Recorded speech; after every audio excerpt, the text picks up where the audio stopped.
Argument for naturalism. First conclusion. Number 1. Anything that is not physical does not exist. Number 2. Mathematics is not physical. Number 3. Therefore, mathematics do not exist. Second conclusion. Number 4. Mathematics is being used to scientifically determine what exists. Number 5. Nothing can be determined to be existing, since everything that is proven to exist does not exist due to the non-existent mathematics. Number 6. Nothing exists, including the validity of this argument. Argument for supernaturalism. First conclusion. Number 1. Everything that do exist within the physical world has a beginning and end of its existence due to its limited physical form, which means it needs a cause in order to begin to exist.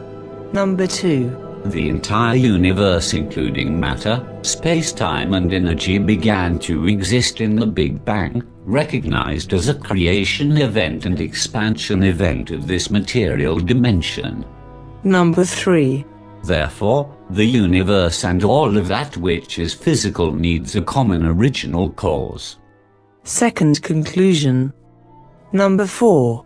Nothing made of physical matter or energy can be the original cause of matter and energy, since that would mean matter and energy existed before they existed. Number 5. The cause of matter and energy, meaning the universe, must transcend these physical laws in order to cause physical laws.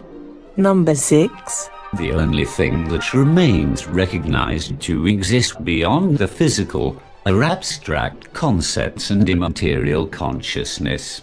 Number 7. Abstract things cannot cause anything. Number 8. Minds are the causal agents of consciousness. Number 9. Therefore, the universe results in the thought of an immaterial mind. Number 10. This immaterial mind transcends all limitations of the physical and natural laws, which is the description of a supernatural God.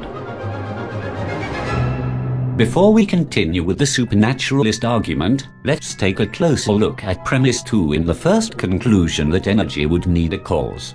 Concerning the first law of thermodynamics, for most kinds of universe models by cosmologists, gravity acts as negative energy and balances out all matter and motion. Therefore, most scientists think that the total energy of the universe is likely very tiny, not much more than a single energetic quantum particle. This is difficult to accept, as it seems that the Big Bang did an awful lot of work to make room for this material dimension. But all this can be undone thanks to gravity, sucking everything back to where it started in a big crunch. As such, despite that energy is a recreating force, it also seems self-destroying. Moving on to consciousness and the understanding of it as immaterial, the naturalist usually argues that minds can only be detected inside brains, even though they cannot actually show where in the brain our souls are located. Limited to physical senses, we are used to recognize exterior minds within a physical unit such as a brain, yet this is of course not evidence to suggest that minds are limited to only exist within a physical unit. In fact, the M-theory suggests other dimensions above the 4 we can detect, in which case scientific evidence suggests that our material dimensional membrane plane is rather a closed system inside a number of exterior systems than a self-sustaining isolated system without a cause or purpose. Arguing that minds can only be material assumes ignorance, while the immaterial suggestion feeds on logical conclusions. Atheists and agnostics might suggest, If God does not have a cause, why should the universe have it? The law of causality only applies to objects governed by physical laws. The universe is one example of a continuous series of causal loops of big bangs and big crunches. An eternal life cycle of the universe going through birth and death an infinite amount of times begs the question of what caused the cycle to begin with. The universe pulled itself up by its own bootstraps and settled the physical laws as we know them by natural selection. violates premise 4 of the cosmological argument. A causal force outside the universe is necessary in order for the universe to begin to exist, and natural selection cannot exist in a state outside of physics unless the atheist admits natural selection is intelligent design. Maybe the universe is eternal, even beyond the Big Bang. Nonsensical, as neither time nor space would exist beyond the universe.